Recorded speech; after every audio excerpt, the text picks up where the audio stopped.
देखो आपका चैप्टर है बल यानी फोर्स। तो बल एग्जाम में बार बार पूछा जाता है बल से, यानी कौन सा बल है, कभी कभी क्वेश्चन रह जाता है। तो जब हम देख रहे हैं बल, तो देख लो, पहले समझ लो बल क्या होता है। यानी बल की परिभाषा सबसे पहले ये जानना है कि बल किसे कहते हैं। तो धक्का या खिंचाव को क्या कहते हैं हम लोग, बल कहते हैं। जैसे मान लो कोई भी वस्तु को हम क्या करते हैं, धकेलते हैं या खींचते हैं, तो क्या होता है, कुछ ना कुछ आपको क्या होता है, ताकत लगता है कि नहीं लगता है, वही क्या है, बल है। या किसी चीज को हम उठाएंगे, उसमें भी क्या होता है, हमको बल लगता है। बल कौन सी राशि है, तो सदिश राशि है। क्यों है सदिश राशि, क्योंकि बल क्या है, किसी वस्तु पर लगता है और कोई दिशा में लगता है। जब तक ये क्या है, वस्तु की दिशा मतलब नहीं लगेगा बल, तो वस्तु के में क्या हो सकता है, वो परिवर्तन नहीं आ सकता है, या क्या हो सकता है, वस्तु नहीं रुक सकता है। यानी इसलिए बल क्या है, आपका सदिश राशि है। बल का मात्रक पूछेगा तो क्या होता है, न्यूटन होता है। बल का मात्रक क्या होता है, न्यूटन होता है। या इसको हम कहते हैं, न्यूटन को लिखते हैं केजी मीटर प्रति सेकंड स्क्वायर। क्या लिखते हैं, केजी मीटर प्रति सेकंड स्क्वायर भी लिखा जाता है बल का मात्रक।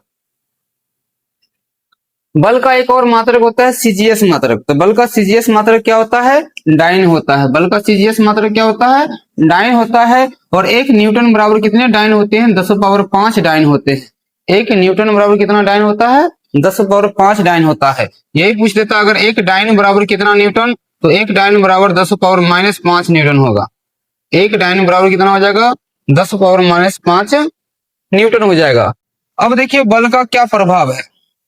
अगर मान लीजिए किसी वस्तु पर अगर हम बल लगा रहे हैं, तो उसका क्या प्रभाव उत्पन्न होगा, क्या हो सकता है, आकार में परिवर्तन हो सकता है। यानी क्या कर सकते हैं, बल लगा कर क्या कर सकते हैं हम लोग, किसी वस्तु के आकार में क्या कर सकते हैं, आकृति में परिवर्तन कर सकते हैं। जैसे मान लीजिए एक गेंद ले लीजिए, रबर का गेंद, उस पर बल लगाइए तो क्या हो जाएगा, उसका आकार परिवर्तन हो जाएगा।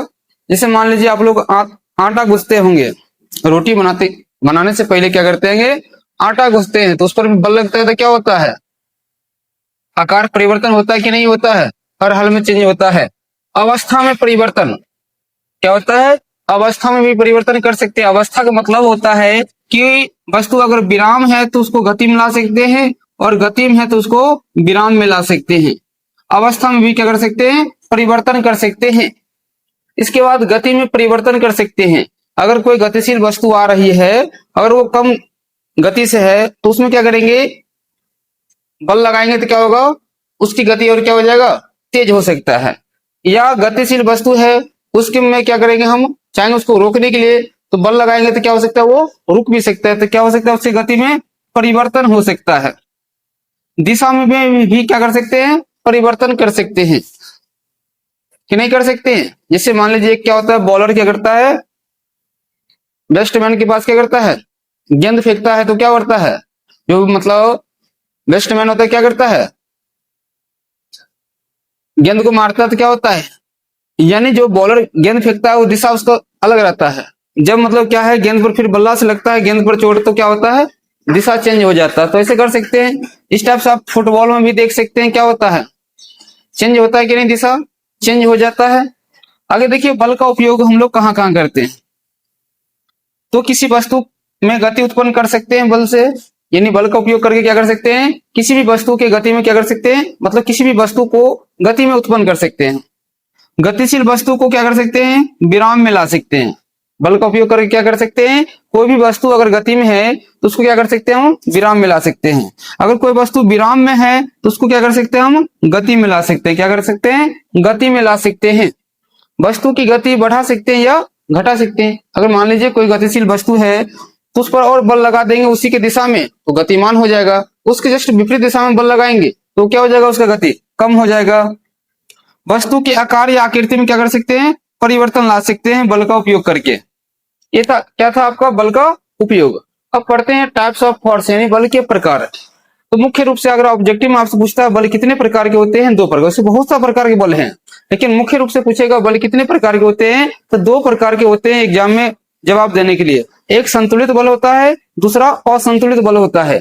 तब संतुलित और असंतुलित बल को अगर हम समझते हैं, तो एक टेबल ले लेते हैं। क्या करते हैं, एक टेबल ले लेते हैं, 2 व्यक्ति दोनों विपरीत दिशा में क्या करते हैं, उसको धकेल रहे हैं।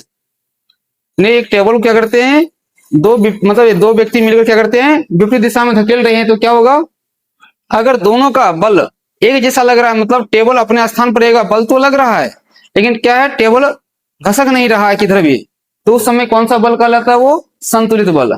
अगर टेबल घसक गया किधर भी तो क्या कहलाएगा? असंतुलित बल कहलाता है। तो देखिए संतुलित बल की क्या परिभाषा लिखा हुआ है, जब दो या दो से अधिक बल साथ कार्य करे लेकिन परिणामी बल क्या हो? शून्य हो, तो उसे क्या कहते हैं? संतुलित बल कहते हैं। अभी कह दिए जैसे मान लीजिए यानी एक टेबल ले लेते हैं, टेबल क्या करेंगे? दो व्यक्ति धकेल रहे हैं, तो क्या हो जाएगा? अगर टेबल नहीं खसक रहा है इसका मतलब क्या हो रहा है? संतुलित बल है। टेबल अगर खसक गया तो क्या हो जाएगा? असंतुलित बल कहलाता है। तो असंतुलित बल की परिभाषा क्या हो गया? देख लो, जब दो या दो से अधिक बल साथ कार्य करे लेकिन परिणामी बल क्या हो? शून्य ना हो, अशून्य हो, तो उसे क्या कहते हैं? असंतुलित बल कहते हैं। यानी इसका कहने का मतलब है संतुलित बल में क्या होगा आपका? संतुलित बल में जब दो व्यक्ति आपस में धक्का दे रहा है तो दोनों का बल एक जैसा है, ताकत क्या है? एक जैसा, इसलिए वस्तु क्या है? एक जगह स्थिर था। लेकिन असंतुलित बल में क्या होगा कि एक का बल ज्यादा होगा, दूसरा का बल क्या होगा? कम होगा। तो जिधर बल कम होगा उधर क्या हो जाएगा? वस्तु गति करेगा। इसका मतलब वो हो गया असंतुलित बल। अब आपसे पूछेगा संतुलित बल और असंतुलित बल में अंतर क्या है? कभी कभी क्या होता है आपको बना के दे देगा किसमें? कथन निष्कर्ष में, कि कौन सा कथन सही है कौन असत्य है, मतलब बताने के लिए। तो देखिए संतुलित बल का परिणामी बल क्या होता है? शून्य होता है। लेकिन असंतुलित बल का परिणामी बल क्या होता है? शून्य नहीं होता है। संतुलित बल से क्या हो सकता है? आकार में परिवर्तन नहीं आ सकता। क्यों? बराबर बल लगेगा तो आकार में परिवर्तन नहीं हो सकता है। लेकिन असंतुलित बल से क्या हो सकता है? आकार में परिवर्तन ला सकते हैं। संतुलित बल को क्या कर सकते हैं? विराम को गतिशील नहीं कर सकते हैं। अगर कोई वस्तु विराम अवस्था में है तो संतुलित बल लगाकर हम क्या कर सकते हैं? गतिशील नहीं कर सकते हैं। जैसे मान लो एक फुटबॉल रखा हुआ है, तो फुटबॉल जिस बल से रखा हुआ है, जितना बल उसमें लग रहा है वो मतलब गुरुत्वाकर्षण बल, पृथ्वी और फुटबॉल के बीच कौन सा बल लगता होगा?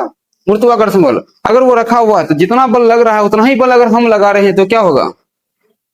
वो नहीं हिलडोल होगा, वहीं पर रहेगा। इसलिए वो क्या हो जाएगा? संतुलित बल होता है।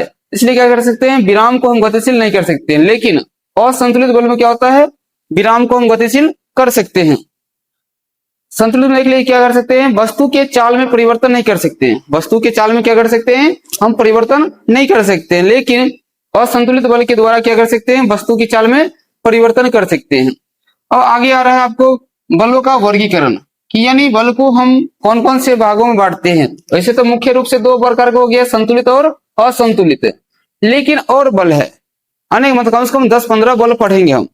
तो अभी मुख्य रूप से अभी 4 गो बल हम लिखे हुए हैं और 6-7 बल पढ़ेंगे नेक्स्ट क्लास में। तो देखो यानी स्पर्शीय बल या संपर्क बल, स्पर्शीय बल या संपर्क समझ में आ गया होगा। नाम से ही पता चलता होगा क्या होता है स्पर्शीय या संपर्क। स्पर्शीय मतलब स्पर्श करते हैं, या संपर्क मतलब छुएंगे। यानी जब क्या होगा कोई वस्तु को, मतलब क्या है, जो बल क्या होता है वस्तु के संपर्क में आकर लगता है। क्या होता है? जब वस्तु के संपर्क में आकर जो बल लगता है वो क्या कहलाता है? आपका स्पर्शीय बल या संपर्क बल। जैसे मान लीजिए हम दौड़ते हैं, तो हम दौड़ते हैं तो हमारा जो पैर में चप्पल रहता है, चप्पल और जो सड़क है उसके बीच कौन सा बल लग रहा है? घर्षण बल लग रहा है। तो ये क्या स्पर्श होके लग रहा है कि नहीं? जैसे मान लीजिए एक हम गेंद को लुढ़का देंगे धरती पर, तो क्या होता है? कुछ दूर के जाने के बाद वो रुक जाता है। ऐसा क्यों होता है? इसका मतलब है कि उसके बल लग रहा है, तो यानी उसमें स्पर्श हो रहा है बल। तो क्या कहलाएगा आपका? स्पर्शीय बल या संपर्क बल उसको कह सकते हैं। या मान लीजिए हम कुआं से क्या करते हैं? बाल्टी को खींचते हैं, तो वो भी मतलब रस्सी को खींचते हैं हाथ से स्पर्श करके कि ऐसा ही कहते हैं आ जाओ ऊपर, मतलब खींचा जाता है नहीं, तो वो भी क्या कहलाएगा? आपका स्पर्शीय बल या संपर्क बल कहलाता है। अगला है आपका अस्पर्शीय बल या असंपर्क बल। इसमें क्या होगा कि वस्तु के संपर्क में आए बिना क्या करते हैं? बल लगता है। क्या करते हैं? वस्तु के संपर्क में आए बिना क्या होता है? बल लगता है। तो क्या कहलाता है? अस्पर्शीय बल या असंपर्क बल कहलाता है। जैसे चुंबकीय बल, दो चुंबक, या मान लीजिए लोहा का कील नीचे रखा हुआ है और चुंबक से हम उठाएंगे तो क्या होता है? वो आकर्षित कर लेता है, मतलब क्या? खिंचा जाता है। तो वहां पे वो कौन सा बल होगा? अस्पर्शीय या असंपर्क, क्योंकि उसमें संपर्क तो नहीं हुआ है लेकिन फिर भी वो क्या हो गया? खिंचा गया। उस तरह से विद्युत बल, यानी जब तार से विद्युत धारा प्रवाहित हो रहा है तो हम तार को छुएंगे भी नहीं, निकट ले जाएंगे तो वो अपने आप खींच लेता है। तो वो भी क्या होता है? आपका असंपर्क बल। गुरुत्वाकर्षण बल, जैसे मान लीजिए क्या है, पृथ्वी और सूर्य की बात करते हैं, तो पृथ्वी और सूर्य जो कौन सा बल लगाकर मतलब आपस में एक दूसरे को आपस में मतलब बंधा हुआ है एक दूसरे से, तो वो भी कौन सा बल है? असंपर्क बल। क्या कोई बल लग रहा है सटा हुआ है पृथ्वी और सूर्य? नहीं, लेकिन दोनों के बीच कौन सा बल लग रहा है? गुरुत्वाकर्षण है। ऐसा अगर हम देखेंगे पृथ्वी और चंद्रमा के बीच, तो गुरुत्वाकर्षण बल है। अगला है पेशीय बल। पेशीय का मतलब समझ जाना है कि आपके मांसपेशी जिस संपर्क होकर जब बल लग रहा है तो क्या हो जाएगा आपका पेशीय बल। तथा जो बल मांसपेशी के संपर्क द्वारा लगता है उसे क्या कहते हैं पेशीय बल। जैसे मान लीजिए अगर हम किताब उठाए, बाल्टी उठाए तो हमारा मांसपेशी उसमें संपर्क होता है कि नहीं होता है, होता तो वो क्या कहलाएगा आपका पेशीय बल। जैसे जिम में यंत्र चलाना, जिम में जाते हैं यानी बॉडी बनाने के लिए, तो वहां पर कोई भी यंत्र को उठाते हैं तो क्या होता है हमारा मतलब मसल्स की आवश्यकता पड़ता है, यानी हमारा पेशी की आवश्यकता पड़ता है मांसपेशी का, तो क्या कहलाएगा पेशीय बल। जैसे साइकिल ही चलाते हैं तो क्या होता है पैर संपर्क में रहता है, तो पैर भी क्या है आपका उसमें भी मतलब क्या मांसपेशी ही रहता है, तो वो भी क्या हो जाएगा आपका पेशीय बल। यांत्रिक बल देख लीजिए, तो मशीनों द्वारा वस्तु पर लगने वाले बल को क्या कहते हैं यांत्रिक बल कहते हैं। मशीनों द्वारा वस्तु पर लगने वाले बल को क्या कहते हैं यांत्रिक बल, यानी मशीन के द्वारा जो भी बल वस्तु पर लगता है वो क्या कहलाएगा आपका यांत्रिक बल कहलाता है। क्या कहलाता है यांत्रिक बल कहलाता है। और सब बहुत सा बल है। फिर हम बल के मतलब क्या करेंगे नियम भी पढ़ेंगे, जैसे मान लीजिए गति भी पढ़ेंगे, संवेग पढ़ेंगे, गति के नियम पढ़ेंगे, सब इसी चैप्टर के अंतर्गत हम पढ़ने वाले हैं। अगर ये वीडियो आपको अच्छा लगेगा तो इसको लाइक शेयर कमेंट और सब्सक्राइब जरूर कीजिएगा।